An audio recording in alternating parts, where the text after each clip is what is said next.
जय जगन्नाथ। आपण समस्ते प्राय जानिथिबे बा आज न्यूज पेपर रु हो बा अन्य कोनोसी सोर्सेस रु जानुथुबे जे आज ओडिसा रे कैबिनेट बैठक बसुची।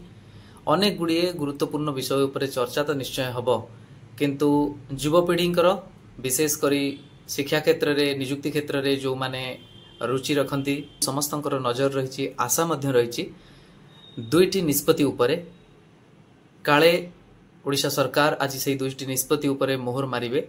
गोटिए हेला ओबीसी संरक्षण उच्च शिक्षा क्षेत्र रे जोठी आमे कहि परिबा जोटा प्रोफेशनल एजुकेशन सेटा आपण इंजीनियरिंग कहंतु बा मेडिकल पाठ्यक्रम रे सेठी ओबीसी संरक्षण व्यवस्था लागू हबो कि आउ जो भी संरक्षण व्यवस्था रहिछि तार परसेंटेज उपरे किछि परिवर्तन रो आशा रहिछि कि यह उपरे निश्चित भाव में समस्तंकर नजर रही।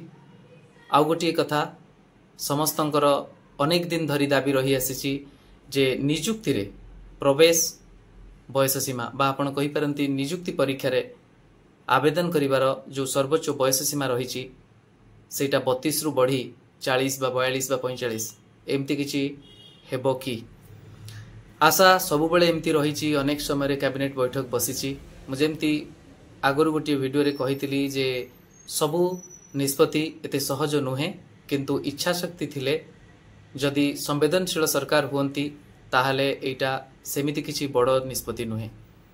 आज कैबिनेट बैठक प्राय आरंभ हो जिबार अछि। संध्या 7:30 पाखापाखि समय रे आरंभ हबो।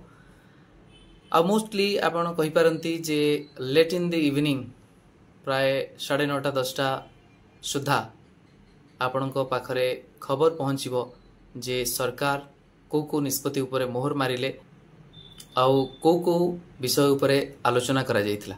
निश्चित भाव में केवल एतिकी कहबी जो भी आपण मानकर प्रचेष्टा रही जे कोनोसी इश्यू को सेंसिटाइज करिया पई तार प्रभाव पड़ुची।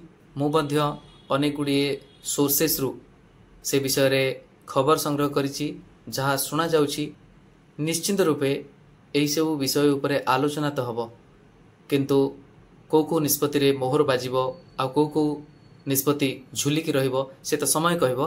किंतु मु आपण माननकु एतिकी कहबाकू चाहे जे समस्तंको उपरे महाप्रभु श्री जगन्नाथ तेणु समस्ते प्रार्थना करंतु जे एही निष्पत्ति उपरे निश्चित भाव में सकारात्मक आलोचना हो, जहा फल रे जदि एही निष्पत्ति उपरे मोहर बाजुची ताहले मु एतिकी कहबी समस्तंकर जो प्रचेष्टा रही विशेष करी मु कहिछि जे बारंबार गला केते वर्ष धरी ए इश्यू को गत सरकार ठु नै ए सरकार पर्यंत जो माने भी आगरे रही सेंसिटाइज करिसंती से समस्त को तांको परिश्रम रो फल जदि मिली जाए ताठु बड़ खुशीर कथा आ किछि होई न पारे।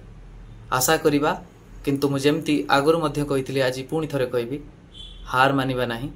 काहे कि ना जो प्रचेष्टा आपण माने करि आसीछंती गला किछि दिन धरी मध्य अनेक व्यक्ति विशेष जो भली भाव में से घटना को गुरुत्व दे व्यक्तिगत स्तर रे मध्य प्रचेष्टा करिसंती निश्चित भाव में तार प्रभाव पड़ुची। आ सेही प्रभाव आज जदि सफलतारे बा कैबिनेट निष्पत्ति रे रूपांतरित न हुए तथापि आमे एतिकी रे उत्साहित हबा। आलोचना तो होइतिबो, आ जदि आलोचना होउची ताहले जदि एथिरे न आसे ताले आगामी कैबिनेट मीटिंग रे निश्चित आसीबार संभावना रहिबो। किंतु आमे सबु बेले सकारात्मक चिंताधारा रखिबा।